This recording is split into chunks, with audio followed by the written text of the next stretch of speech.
Happy Maker Monday. So we are on month 2 of the Traverse block of the month, row of the month, however you want to call it. I am doing a series along with Tara on her pattern, showing you an alternate way to make the directions that are in the pattern. I don't give you the size measurements of anything because that is in the pattern that you got along with your kit. But what I am going to show you is some fun tools that make the process different. I'm not going to say better, just different. It's just another option. I always feel like there's more than one way to get there, and I like to give you choices. So for row number 2, we are going to show you how to use the strip set ruler from BlockLock. I love this ruler. It seems a little weird when you first look at it, but the first time you see it in action, it's kind of magic. So we are going to make row number 2. The pattern tells you what sizes to cut all of your strips and your pieces. So I have, I've already put together a couple of my strip sets, but I'm going to show you all of the features of the things. So we're going to sew this strip set together.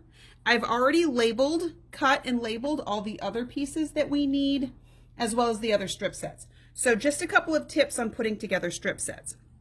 I showed you in the teaser video how to prep all of your shot cottons. Remember, we talked about the importance of steaming and flattering your fabric so that it is crisper, and that if you have any shrinkage, it happens ahead of time. If you didn't do that, I strongly suggest you go and do that before you cut all your pieces up.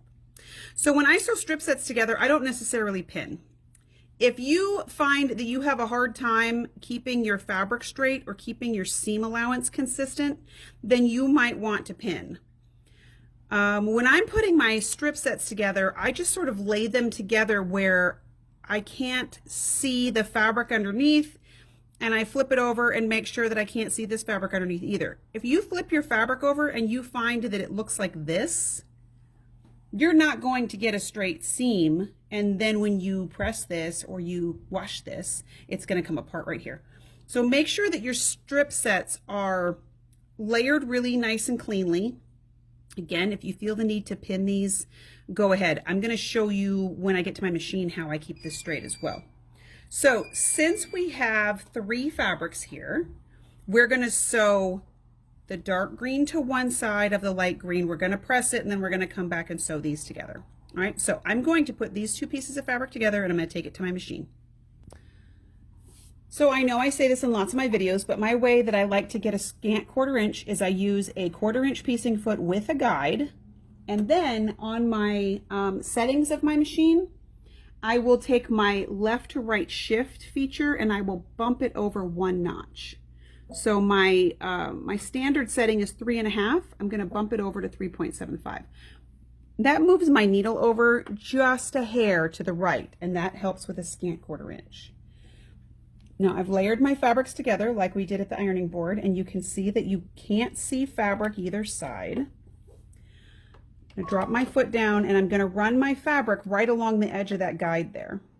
And I'm just going to sew the entire strip set.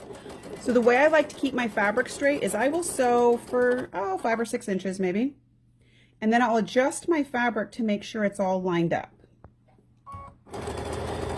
Since these fabrics are not exactly the same size, you can kind of use the fabric that's showing as a guide to make sure you're keeping things straight.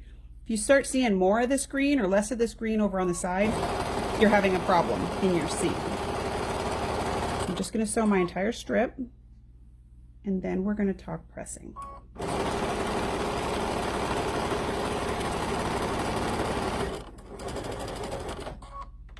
All right, let's go press this. No.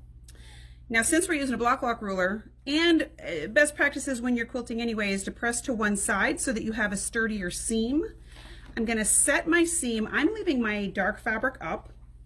Whatever fabric you're pressing toward is what's facing up when you set your seam. So I set the entire length of my strip, and then I'm going to press this toward the dark. So I just pick the fabric up. I'm not pushing, I'm not pulling on anything. I'm just rolling the fabric to one side and pressing that seam flat. If you can master that pressing technique, your patchwork will come out a lot better. So I pressed that one to that direction. I'm going to take the other dark green fabric and I'm going to do the exact same thing, but I'm going to sew it to this side and I'm going to press it toward the green. Go. So as an extra little tip, I have pressed this fabric to the green side as well. After I've pressed both of these, I'm going to go and hit this with a little bit of steam. Just because I find that everything lays flatter when you steam things. I'm not pressing, I'm not putting any weight on this, I'm just putting a little steam to it. And if you want to check your seam to the back, look at how flat all of these lay. So this is what we're going for. Both fabrics are pressed toward the dark fabric. Now we're going to show you how to use this strip set ruler. Okay, so here's my strip set ruler. It's 10 inches this way, 6.5 inches this way. So depending on the size of the block that you're going to cut, you can use either direction. You've got the groove in either direction. I tend to like the longer side just because I can see more of the ruler. You're going to take the lock part of your block lock ruler and you're going to lock it onto this darker fabric. That's why we pressed it to one side or the other. And as I push this, see how I push it and it just sort of moves that seam into line? Whenever you're working with strip sets, sometimes things don't stay where you want them, and then when you try to cut them into smaller pieces, sometimes you get wonky cuts. This ruler takes all of that away because it straightens out that seam. So I'm going to lock onto that side and I'm going to just straighten up my first edge. Okay, so just throw that away. Now that I have a straight edge, there's a couple of ways you can get around this, but since I'm cutting small pieces, I'm just going to flip my piece around because then I can still lock onto this other side, this other dark side. The pattern tells you how wide to cut your strip sets. I'm going to line up with the measurement that I need. I'm going to line up my locked side, and then the ruler counts both directions. The font of the number, so the sort of block font starts from a 1 on the left hand side and goes to this direction. The sort of script font starts from the 1 and goes this direction, which means you can use this ruler right or left handed. So I'm going to lock onto my dark color. I'm going to line up the size cut that I need, and I'm just going to cut them. The pattern tells you how many you need and that you do make this out of 2 different colors. I've already made my strip set of the other color and I've already cut those blocks.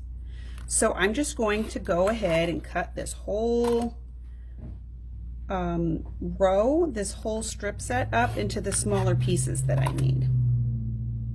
Okay, now there's 3 strip sets in this block. One is 2 shades of green. One is green and teal. Same thing, we're going to cut these small pieces out of the green and teal.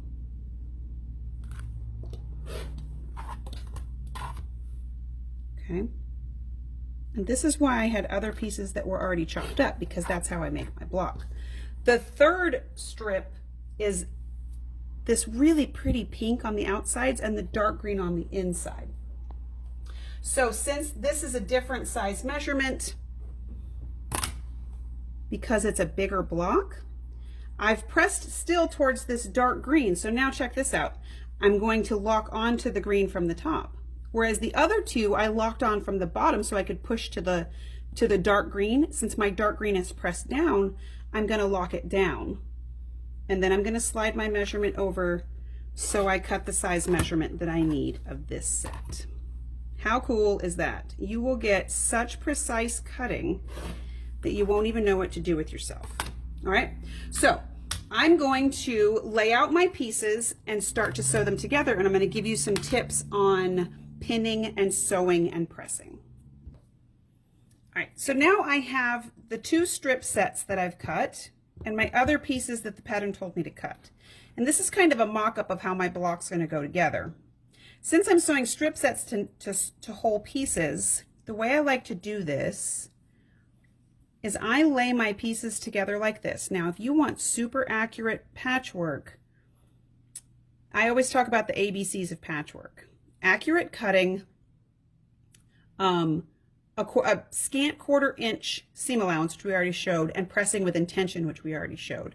So this is where accurate cutting matches up with a scant 1/4 inch. So this is patchworked and cut, and then this is the piece that I've cut to size based on the pattern. If this works, if these are the same size, then you're going the right direction. If these are not the same size, if this piece right here is bigger than this piece right here, then your seam allowance is too small. If this piece right here is smaller than this piece right here, your seam allowance is too big. No, other way around. If this piece is smaller than this piece, your seam allowance is too small. So either way, if these pieces don't match, the answer is either in your cutting or in your seam allowance. All right, so before you go any further, check and make sure that this matches, and it should. You can pin if you choose to. I like to pin like this because then my pin is out of the way. I can sew my piece together and I'm not going to sew over it. All right, so what I'm going to do is I'm going to take this piece and sew it to this piece. After I've sewn this, I'm going to press to this piece. The reason for that is I know that the rule of thumb is to press to the dark side, and that works. It's more of a guideline to pressing to where you're not going to see the fabric. In this case, where we don't have a white fabric, we don't have anything that's really going to show a shadow, I always press toward the piece that has less seams in it. That will make everything lay flatter. So I'm going to sew this one to here and this one to here, and we're going to come back and talk about pressing. Okay, so I sewed these 3 together. I pressed toward that middle piece because there's less patchwork to it, so everything lays nice and flat. Here's another time that you're going to check and see how your cutting and patchwork matches up. This side, this piece should be the same width as this piece. Okay, so we're going to do this same thing. We're going to sew this to here and this to here. And then we're going to come back and we're going to talk one more thing about matching up and pinning. So now again, I have sewn this piece to this piece to here. I've pressed toward the pieces without patchwork. And what that's going to do for me is now when I put these pieces together, since I've pressed towards this dark green, I can flip this over and I can perfectly match up those seams right there, and I can nest those seams so that this patchwork will also line up perfectly. Now this is another time that I like to pin a little differently than most people do. I match up my seams that are going opposite directions, and then I pin through the seam. I put my pin way out of the way so I don't have to pull it out when I'm sewing. I've never understood putting all the pins in and then pulling them out right when it matters. So I pin like this so that I can pull my pins out after the fact, after I've sewn all my seams, and everything's going to line up perfectly. So we're going to sew this one to here and this one to here. And then I know you've got kind of equal seams here. I'm going to press toward these. Okay, now I'm going to show you this when it's done being pressed, and then we're going to talk some final tips. All right, so now we have one segment of our row put together. Because we have pinned and pressed and cut the way that we did, look at how perfect our points line up. All right, so this is what we want to end up with. As we put the rest of our row together, they're going to line up all the way across. And because we pressed this way, everything's going to go together really nicely. I'm going to finish sewing the rest of the row together, and then I'm going to show you what it looks like when it's all done. All right, so here's our finished row. I've added the ends onto here. You can see both colors work all the way through the row. A couple of things I want to talk about. And part of the reason I'm making this quilt along with you is so that I can think of things that I need to talk to you about. I told you at the beginning about which way to press stuff. If you follow the pressing instructions, a couple of things are going to happen. One, and the pressing instructions are in the pattern too, so I just followed her pressing instructions. If you follow the pressing instructions, as you start to put these pieces together, you shouldn't ever have anything that doesn't nest.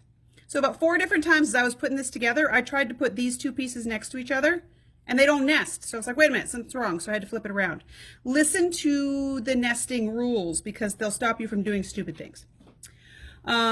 The other thing I want to point out, people get really weird about using shot cottons because they do this. See all these stringy bits and messy bits, and on the back you've got sort of like what we call fraying. A lot of people call this fraying.